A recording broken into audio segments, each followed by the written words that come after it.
مرحبا حبايبي، شلونكم شخباركم؟ إن شاء الله تكونون بخير وصحة وسلامة.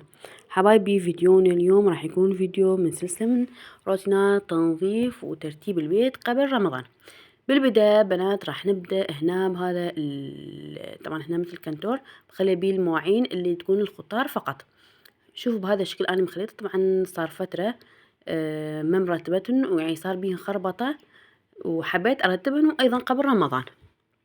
هنا شوفوا بنات بالبداية جبت هذا الكرسي مثل ما تشوفون وخليته على مود أطلع كل الأغراض اللي أني دا أرتبهن، وبعدين أمسح الجواهن وأرجع المواعين وأرتبهن بهذا الشكل اللي دا تشوفوه.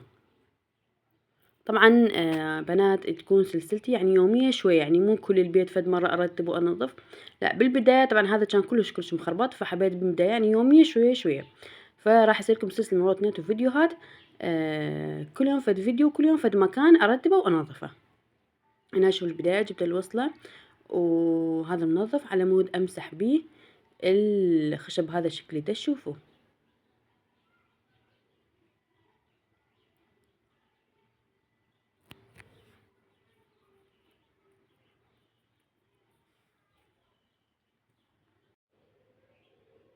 هنا بنات بديت أمسح وأرجع. هنا شوفوا عندي هنا يعني بعدهم بالكرتون مالتهم فأرجعهن، يعني ذول زيادات.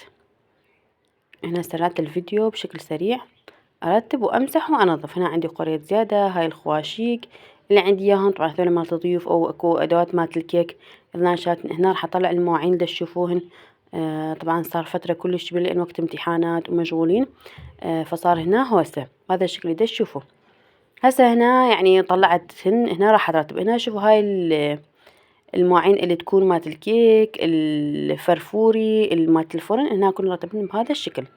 طبعا أنا عندي بس هذا المكان بنات يعني خليل بالمواعين، يعني ما عندي غير مكان للمواعين الفرفوري.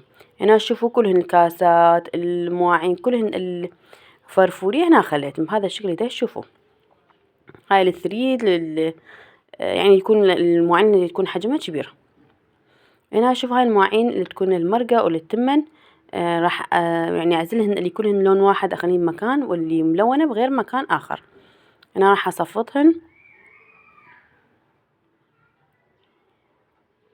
بهذا الشكل ده. شوفوا طبعا أواخر مجموعة مواعين وأمسح جواتهن، يعني كلش ثقيل هاد بنات بالشيل. يعني لما طلع هنا بنات ورا ما رتبتهن ونظمتهن بهذا الشكل اللي دا تشوفوه. شوفوا خليت الكاسات واحد، المواعين التمن واحد، الصواني بجهة، الكاسات الكوابة، القلاصات، الصواني الأخرى أيضا كلهن يعني عزلتهن. هنا هذا الطابق الأخير، هنا الأشياء زيادة يعني إحنا ما نستخدمهن، يعني كلهن بالباكيتات وأغلبهن يعني ما نستخدمهن أو يعني مالت الضيوف.